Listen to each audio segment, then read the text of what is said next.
Look, it has been a very good year for me personally and politically.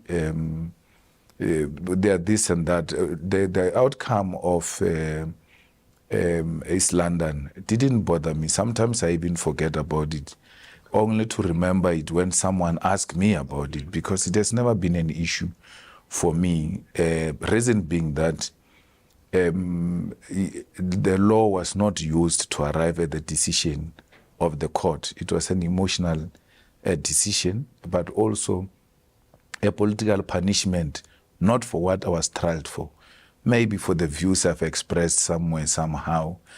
And she has always had problems with those. And she said, yes, an opportunity to fight those battles that I've always wanted to fight with him about. But when you go on appeal, there are no emotions there.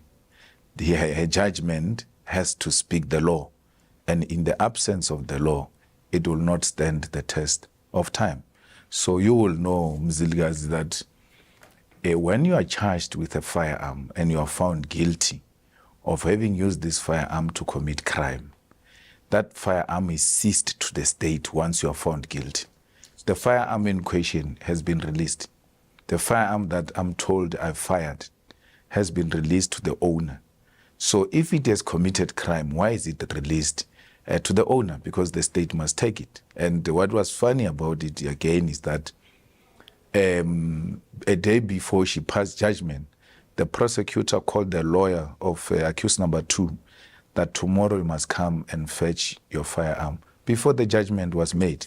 How did he know that the judgment is going to favor accused number 2?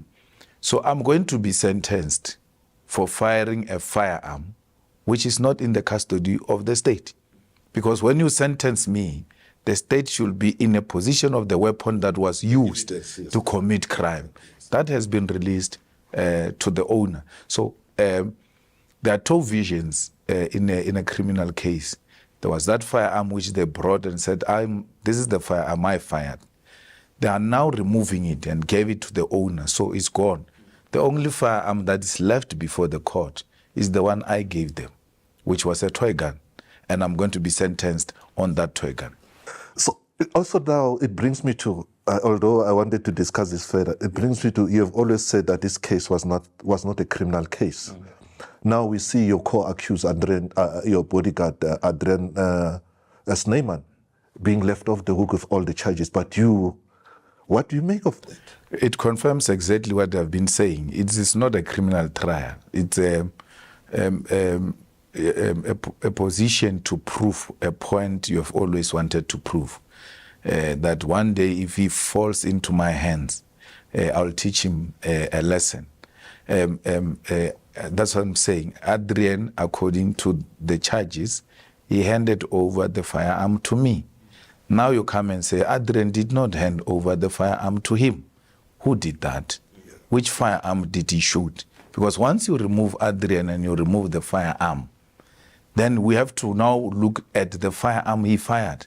He says, the version that remains is his. He says he fired a toy gun and he gave it to you.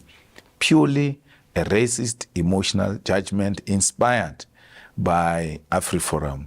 And that's why AfriForum, immediately after that judgment, went around every Afrikaner asking for money, that please give us money because it will help us to nail Malema. So it's a political issue altogether. And hence I'm saying, let's go to the High Court. I mean, she struggled on her own to pass judgment. It took 3 days.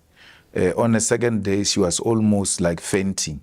It was our lawyers out of Ubuntu who said, can we please take break? Because she was extremely struggling. And that's what happens when you don't use the law and you use emotions and want to use emotions to justify the law. You're going to struggle. There's no way. All of that is a culmination of hatred. And it doesn't matter how I feel about you. I must always answer the question, what does the law say?